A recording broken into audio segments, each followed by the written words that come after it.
안녕하세요. 여호와하스의 간구를 들으시고 구원자를 보내주십니다. 오늘 본문은 열왕기하 13장 1절에서 13절입니다.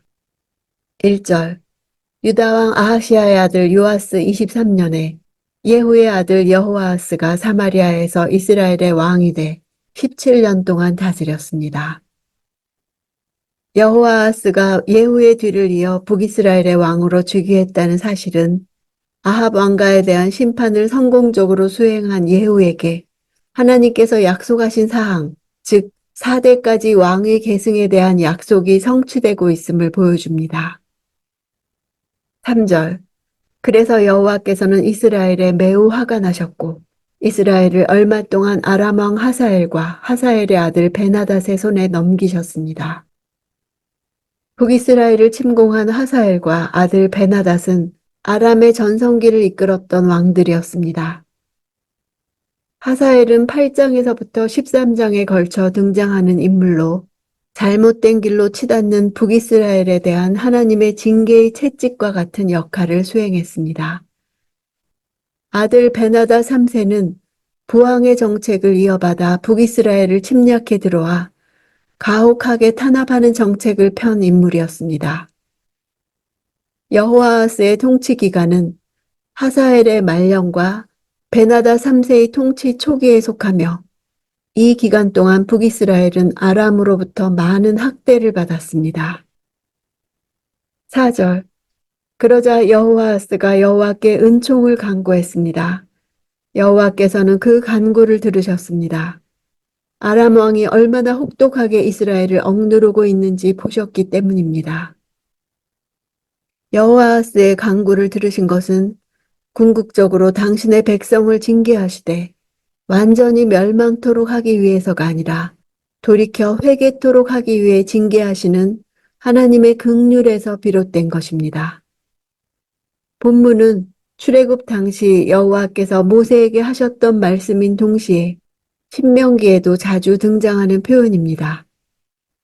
저자는 아람의 학대를 받고 있는 북이스라엘의 현재 상황을 과거 출애굽 사건과 신명기의 표현과 연관시켜서 묘사함으로써 과거의 역사를 통해 지금까지 당신의 백성들에게 신실하셨던 하나님을 상기하도록 유도하고 있습니다.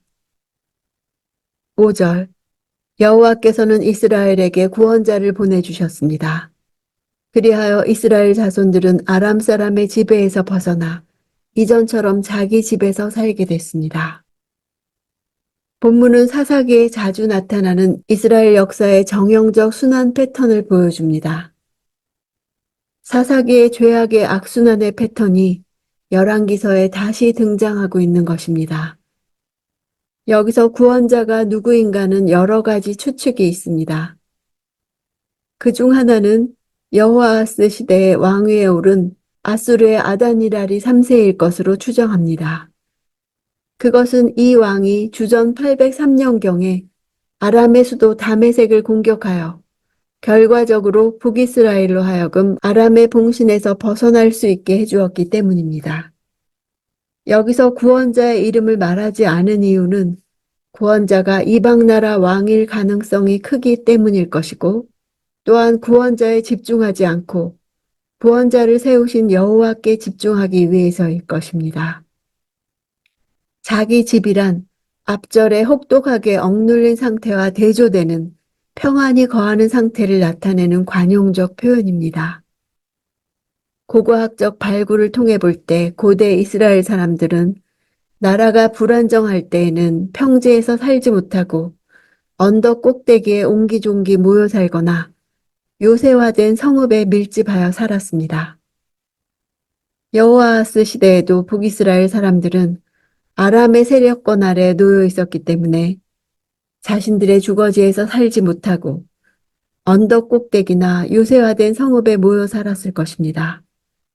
평화가 찾아왔으므로 백성들이 자신들의 경작지로 다시 돌아와 정착하여 살 수 있게 되었음을 뜻합니다.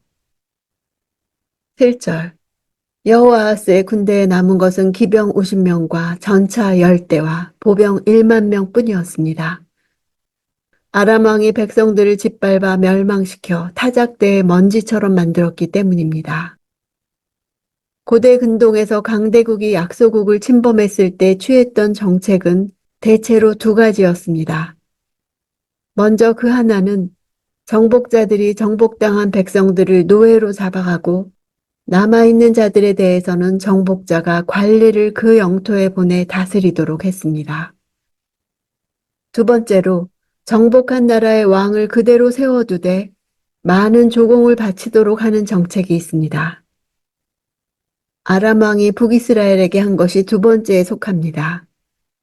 하사엘은 이스라엘 왕 여호아하스의 주군이 되고 여호아하스는 하사엘의 봉신으로서 주종 관계가 성립되었던 것입니다. 따라서 아람 왕은 북이스라엘의 국내 치안을 유지하거나 의전 행사만을 치를 수 있는 최소한의 군사력과 장비만을 남겨두도록 조치했던 것입니다. 12절 요아스의 다른 모든 일과 요아스가 한 일들과 유다왕 아마샤와 싸운 일을 포함한 요아스의 업적에 대해서는 이스라엘 왕들의 역대기에 기록되어 있습니다. 남유다와 북이스라엘 두 왕국에는 요아스라는 동명이인의 왕이 3년간 공존했습니다. 아마샤와 싸운 일은 아마샤와의 베세메스 전쟁을 가리키는데 죽음 공식에서 특별히 이를 언급하는 이유는 그 전쟁에서 승리한 것이 요아스의 주요한 업적이었기 때문입니다. 여로보암의 죄를 그대로 따랐다는 평가는 북이스라엘이 어째서 종족도 없이 사라졌는가를 설명해주는 신학적 메시지입니다.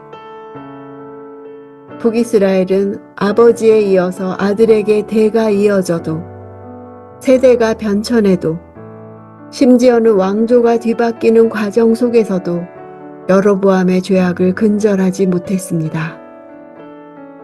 이는 죄악의 뿌리가 얼마나 깊은지를 반증해주는 동시에 이 죄악을 처음 유입시킨 여로보암 왕가가 어떻게 되었는지를 자연스럽게 유추하게 해줍니다.